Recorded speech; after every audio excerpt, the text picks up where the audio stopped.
Sporting stories. Welcome to the Punch Digital Studio, and this is Sports Extra. My name is Abiodun Adewale, reporting for DT again. I'm super excited to be back on the show with you guys, and I know it's been a lot of actions over the weekend, in the past few weeks, even that I've been away, and I've been monitoring everything too, and I'm back to be part of the actions as we set the ball rolling on another edition of the show. This afternoon, I will not be running alone, even though most of the regulars are not available, but one regular is back, and we have an unusual guest in the studio, one of our family members here as well in the Punch, and of course, he is the guy we call the world best, but I don't know if he has won the FIFA best or even the Ballon d'Or. But the last time I checked, Messi has 8. How many Ballon d'Ors you have, Tommy? About to win one very soon.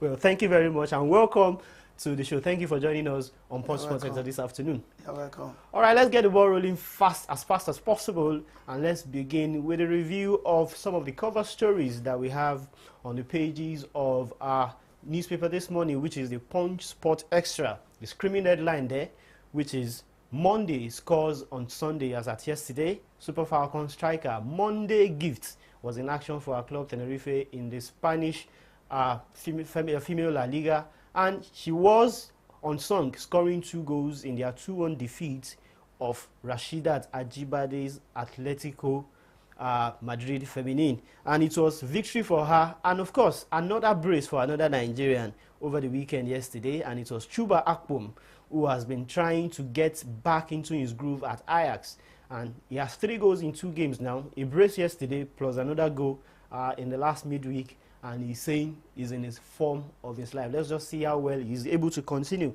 And for other stories that are making the headlines today that you find on the pages of our paper, we have a story coming from the camp of the Super Eagles of Nigeria ahead of the World Cup qualifiers that will be coming up in the next 2 weeks after, that is in the next FIFA international break, with Taiwo Awoniyi getting back into contention for a spot in the squad that will be released by coach Jose Peseiro after he started the game for Nottingham Forest yesterday in the English Premier League. And talk about the English Premier League as well. Shocker yesterday as Luton Town almost recorded an historic win over Liverpool. But thanks to the troubled guy, Luis Diaz, who even had to make a return to England despite his father still being kidnapped, he was on to the rescue for Liverpool yesterday, and they got a 1-1 draw against Luton Town, who almost could have done the impossible against them. And tonight, the actions continue in the English Premier League, and the last week of match day 11 will see Tottenham Hotspur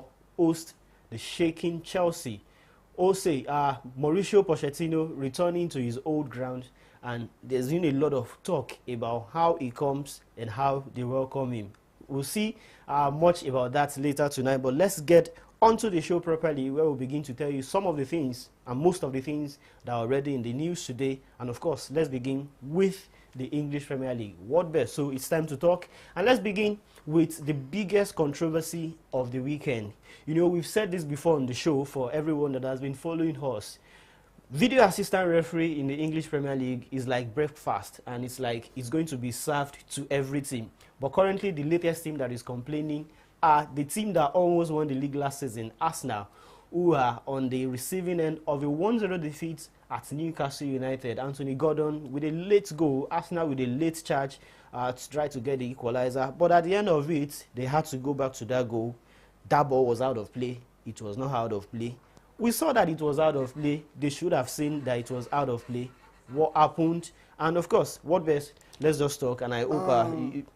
to me, I believe the VAR in England is not doing good at all. Because as you have said earlier, that is a breakfast. Everybody will share it. I've been looking at the Arsenal team. To me, the Arsenal team I watched over the weekend, the VAR really affected them. So to me, that ball is not a goal. But most Arsenal fans are even saying that even whether it's a goal or not a goal, that the referee is supposed to deal with. But what do you suggest? Well, for me, I think it's a case of proper officiating, and of course, but like I've said earlier, when it comes to video assistant referee in the English Premier League, it's one thing that we'll continue to see. But then, let's just keep our eyes on the lookout and see how things will pan out. We know that nothing will come at the end of it because Sure. when it happened to Liverpool against Tottenham Hotspur, Jurgen Klopp had to make all the statements, replay and all of that, but we knew it was going to end at that point. So for Arsenal, they just have to take their L in peace, and hopefully the video assistant referee will come to their rescue one of these days again. But for other big games in the English Premier League over the weekend, the first action we saw was Manchester United at Craven Cottage against Fulham. Bruno Fernandes with the late rescue goal for United to get the victory in that one, and it ended in defeat for Nigeria's duo of Calvin Bassey and Alex Iwobi, who were both on parade for Fulham that particular afternoon. United before now have been very shaky, not the best of form, and after this game, even Eric Ten Hag is ailing Harry Maguire. What do you make of United's performance over the weekend? To me, anytime we talk about Manchester United, I can't say because I'm a Manchester United fan, I will not say the truth. So what's the truth? The problem of Man U is not our coach. I will still be saying it. It's the board. The board. There's an internal problem in the team. So if you like, you go and bring Jose Mourinho, bring Guardiola, we still have the same problem. So as it is now, Sergeant Ratcliffe is probably going to take over and going to purchase some percentage of the club and becomes controller or whatsoever capacity he has to be in the club. And there are insinuations that he might change manager, and he will even turn United into a multi-club model type of team that will allow them to exchange players on loans, particularly players between the ages of 18 and the likes, and of course, which will allow them to really have a blend of that youthfulness and that experience in the team. What do you see? What do you foresee in the coming days for United, even if they get over the current storm that is shaking the team? Well, to me, if it happens that way, I think it will be a very good thing for we Manchester United fans. Because long we have been crying for modern football. The equipment in Old Trafford, there's nothing to write home about. Ronaldo has said it earlier before. Like it's been almost a year that he said it. Condemning Ronaldo that what he's saying is wrong, this and that. That's the fact to me. Because we need changes in our setup. Yes, the setup. We need changes. Well, let's see if the 1-0 victory over Fulham last weekend will be the beginning of the change that United fans are looking for. But it really matters in the coming days too. If the changeover in management would happen as soon as possible too, and that might be just one thing, the United banker can just keep their fingers crossed and see how that ones will pan out. Meanwhile, in other games in the English Premier League, we saw Brentford claiming a 3-2 victory over West Ham United in another London derby, just as Burnley were beaten by Crystal Palace at home at the Turf Moor by 2-0. Everton and Brighton and Hove Albion settled for a 1-1 draw, while Manchester City hammered Bournemouth by 6-1. Surprisingly, or not surprising, surprisingly as well, Haaland was not on the scorer sheet because he was taken off injured in that game. But City, same old City, and of course, they are still cruising. We played the match today again, City will still be there. So the one that surprised me mostly this weekend, it was that Brentford and West Ham. And I did not see it coming. Well, it was a derby, and nobody would have saw it coming too. West Ham, although they started the season very well, and of course they still have their top performers, like the likes of Jarrod Bowen, still doing the magic for them. But they were not just enough to outpower Brentford in that game. And like we said, Sheffield United also won from the bottom of the table, and things are looking tight at the bottom now, beating Wolverhampton Wanderers by 2-1, while Newcastle United beats Arsenal by 1-0. Tonight, we will see Tottenham. But the one I'm expected to say did not talk about it, the Liverpool. The Liverpool against Luton. Of course, we mentioned that in our intro, and of course, we will be, you know, how dangerous was that moment last night? Luton scoring late on in the game and Diaz coming to the rescue in stoppage time. To me, I did not even see it coming because everybody believed that Liverpool is going to at least outplay them. So it was a Premiership. Anything can happen in Premiership. Number 20 in the table can beat number 1. So in Premiership, there's nothing that can happen. Well, in terms of the upsets that we are looking for, maybe we've seen it, maybe we've not. But then it's just 11 match days into the league with more 31 match days still to go, with some international breaks in between as well. Teams will fuel and refuel. Sure. And of course, tussle will be on for who goes into what position.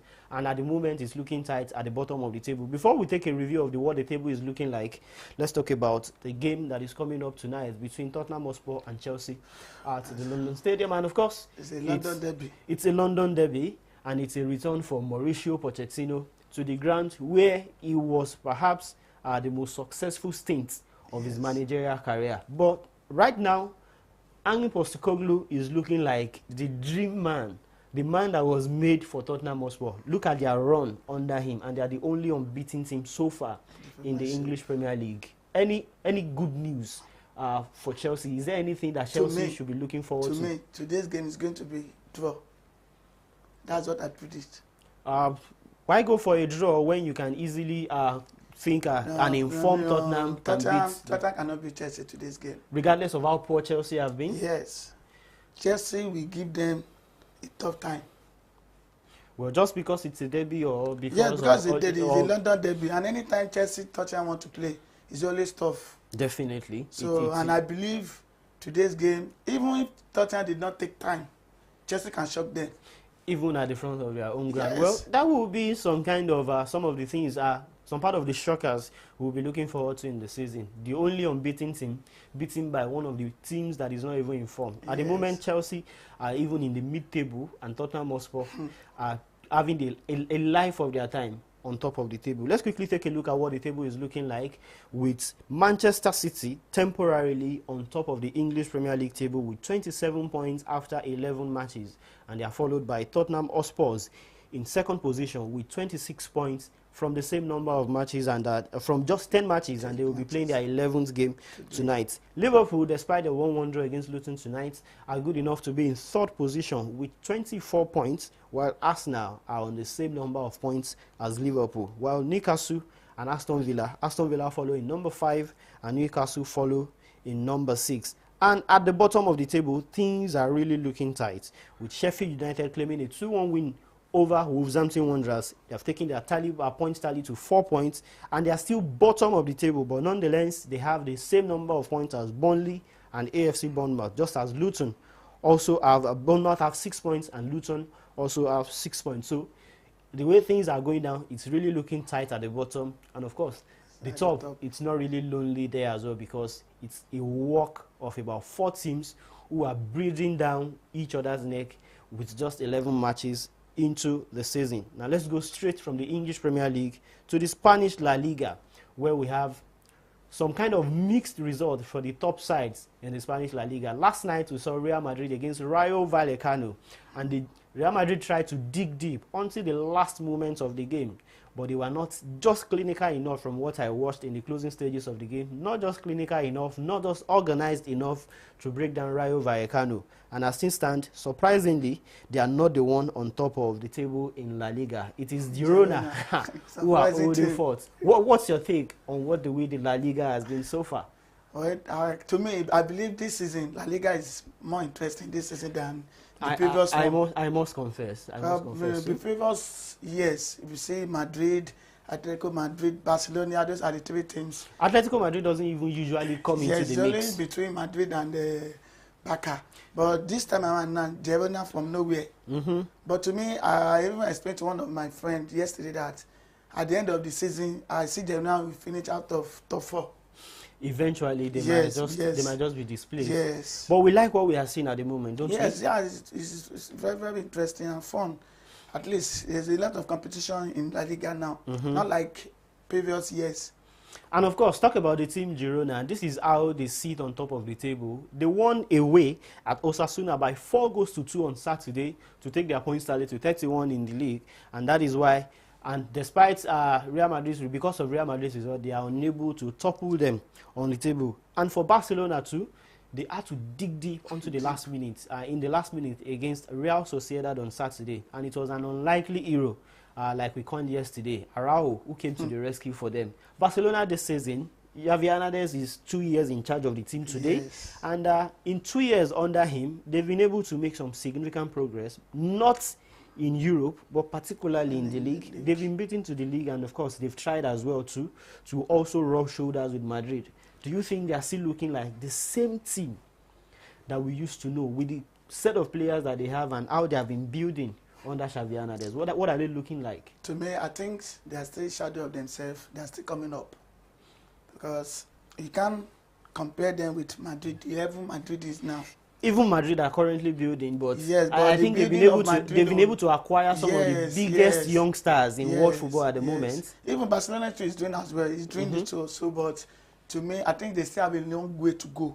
What's the difference between the two sides in terms of their setup at this point in time? Because they seem to be doing similar things. Okay. Yes, I think the coach, the experience of Carlo Ancelotti. Yes, and the bench they have.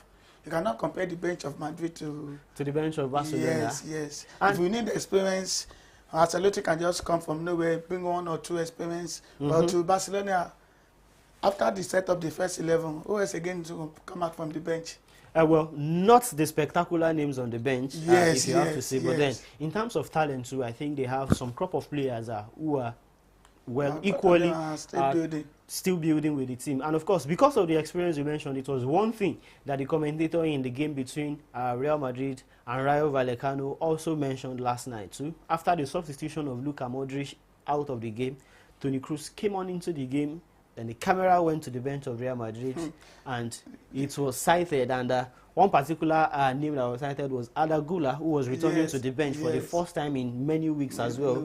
And of course, to say the least, the Real Madrid bench is rich. But then let's see how well they will be able to keep up the momentum in the La Liga. And of course, because at the moment, things are a bit tight, and it's just 2 points between them and Barcelona. But Girona are leading the two of them on top of the table, because Girona have 31 points, and of course Real Madrid have 29 and Barcelona have 27. Atletico Madrid are not too far off because they have 21 points, and Athletic Club, that's Athletic Bilbao, at 21 points. Real Betis are on 20 in 6th position, and we will continue to see other teams trying to come into the mix. Maybe, and just maybe, Girona might drop down the pecking order in the coming days. Let's see. Finished top 4 in Spain. I believe so. Well, we had top performers over the week as well, and of course, it didn't exclude Nigerian players. We've talked about the controversial moment between Arsenal and Newcastle United over the weekend. The thing is just, it's breakfast. It's going to go around, but we don't know which team is going to be, and of course, how painful these experiences can be for clubs. We need to get rid of these things. Technology is supposed to help football. It's not supposed to cause more pains for the fans, isn't it? Yes, yes. And I believe there are some things that the FA in England, what they are doing, sometimes I have not in support of VAR. I've said it right from the time that sometimes the decision they will take, sometimes, as you said it can go against you. Sometimes it can even favor you. But at least to be in the football, at least let's play football, let's enjoy ourselves.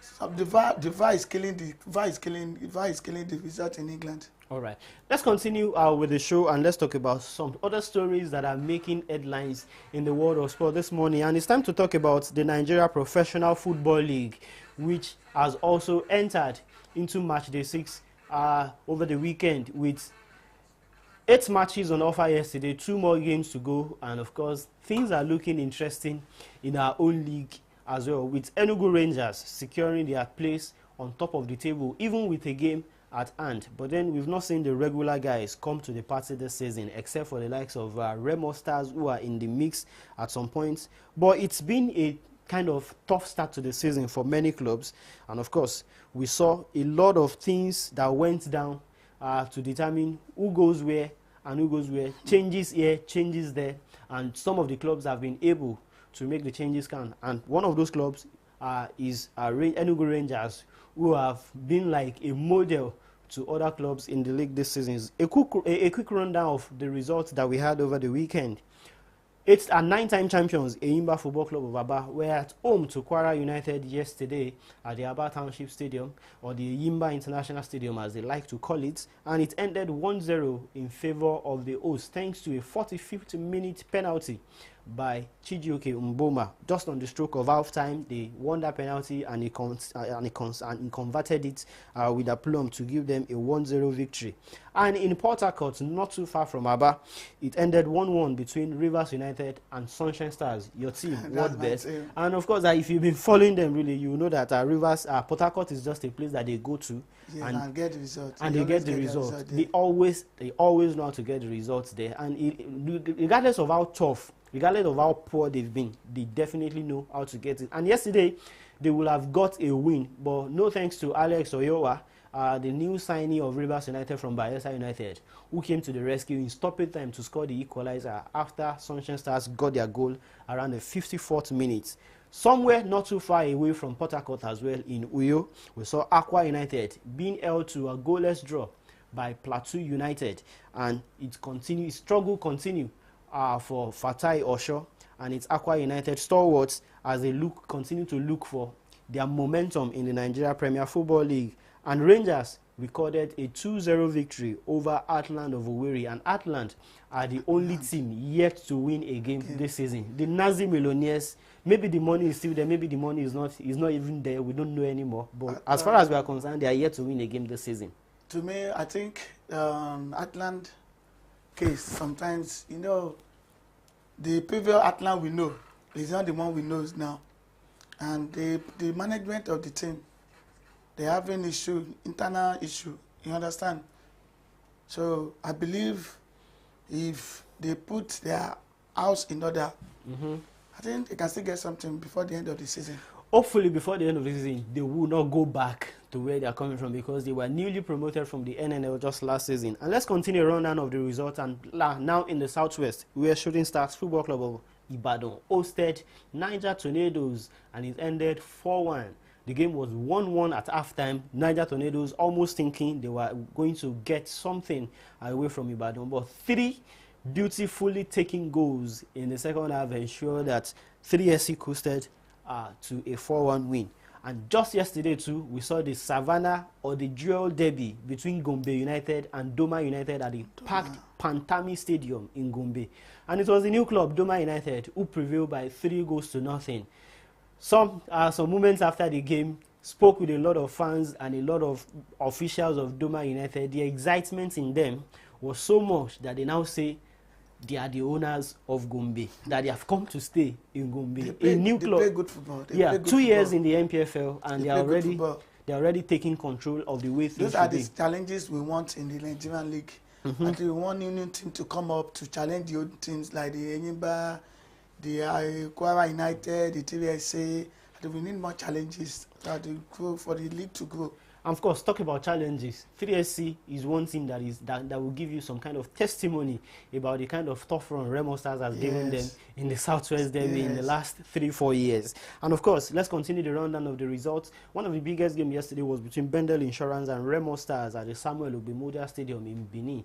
And it was a first-half goal by Ismail Seriki that made the difference between the two sides, as it ended 1-0 again in favor of Bendel Insurance. Remo Stars had a goal disallowed, with Jide Fatokun scoring a worldie. But unfortunately, the build-up to that game was affected by a foul throwing in which the assistant referee signified for, which caused the goal to be ruled out. But that goal would have been in contention for the goal of the season. You can ask me. A very well-taken volley from almost the halfway line, and it's straight into the net of Amas Obasanjo. If the match should be played in England, I think the referee can't go. With all the controversies around VAR in England, you never can tell which way the decision will go. And Abia Warriors also won yesterday against Katsina United, with Aziz Falolu getting the only goal for Katsina United in that game. And of course, later today, by 4 p.m., we'll see Bayelsa United against Lobby Stars at the Samson Siasia Stadium in Yanagwa, and Sporting Lagos, the team that they say they are the owners of Lagos, that they have brought football back to Lagos, will be hosting 4-time champions in the Nigeria Premier Football League, Kano Pillars. Big game in Lagos today. Lagos will be full today. Well, let's see how full it will be, because the game was supposed to be played yesterday, but due to a particular event, a particular church program at the same venue, they had to move the game to today. And even Sporting Lagos had to tell all their fans that have purchased tickets that Today's game is for free. Your tickets will be reactivated for another home game just to encourage them. It's a working day. Yes. Most people will not really... normal day during weekends, the stadium is not that full. Not the talk of during the week. Well, let's just think maybe all those people that walk around Lagos Island will be able to... So maybe I should be expecting you then today. Maybe just maybe, if I finish up in time here, I might just be there. And of course, let's see how things go. That's about that in the Nigeria Premier Football League. And in other stories around the world this afternoon, before we say our byes on the show, in the world of boxing, there's still a lot of talks around Anthony Joshua and fighting Tyson Fury before he calls it quits in the world of boxing. But then, when it comes to matchups these days in boxing, there are lots of twists. And even before this Fury fight now, there's been a date that has been set for Anthony Joshua versus Francis Ngannou, the guy that came from UFC. But then, the fights people have been anticipating, even before Joshua lost before he lost his belt, were the Tyson Fury versus Anthony Joshua. How soon do you think this will come to fruition? And it all depends on how well Anthony Joshua is able to pick up his form and be in contention to fight. I don't want them the fight to hold now because of the form of Anthony Joshua. At least I want the fight to happen maybe later, middle of next year. By then, Anthony Joshua will have at least been in a good form. But his present form now, to me, his present form now, I'm not convinced with his present form now. From the body language of Joshua himself, even his promoter Eddie Hearn, and all of them, it seems they are kind of foot dragging about what it will be with this fight, because and of course I see a lot of marketing into this because they seem to be looking for the perfect time to sell out, and because since they've been talking about this fight, there have been many other fights, and we've even seen Tyson Fury against Francis Ngannou and all of that, and it's just a lot of talks around this. Maybe we'll get to see the actual thing materialize in some months' time. After Joshua would have had some mandatory challengers, if he will have faced them, then he might just be in contention to face Tyson Fury. And of course, something related to football, something related to the English Premier League. Luis Diaz, despite his father being kidnapped, is playing through the agony, and he was on target for Liverpool yesterday. But yet, there is still no news about that. This guy is one tough guy mentally. You want to say it, Tommy? Yesterday, the coach of Liverpool, Jimmy Klopp, was trying to encourage the guy that, the guy wanted to start the game, but the coach said no, that he should come from the bench, and he came from the bench and he proved very crucial for them. And I believe he's a very, very strong guy. He's a very, very strong guy. Of course. Well, to have been able to do that, even our thoughts and prayers are with him at this difficult time, and we hope that in the coming days we'll hear some good news about the kidnapped father of Liverpool player Luis Diaz.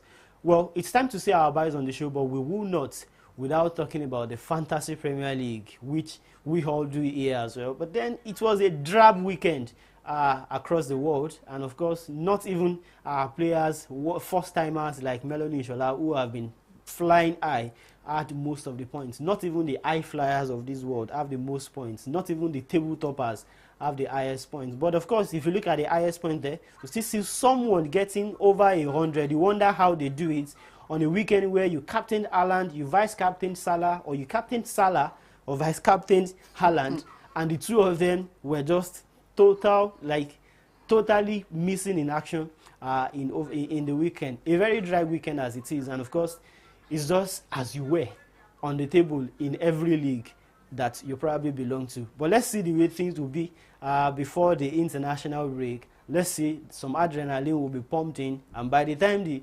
international break will be over, it will be a full blast until March. Call that a wrap on the show this afternoon. You are definitely right. I've enjoyed the company of the world best without the Ballon d'Or, Tommy, on the show. It's good to have you. Hopefully one of these days we'll see you on the show. And thanks to everyone who's been part of this production, from the control room down to the studio here. We'll see you again next week, Monday. I am Abiodun Adewale. They call me iFlyer. Bye for now.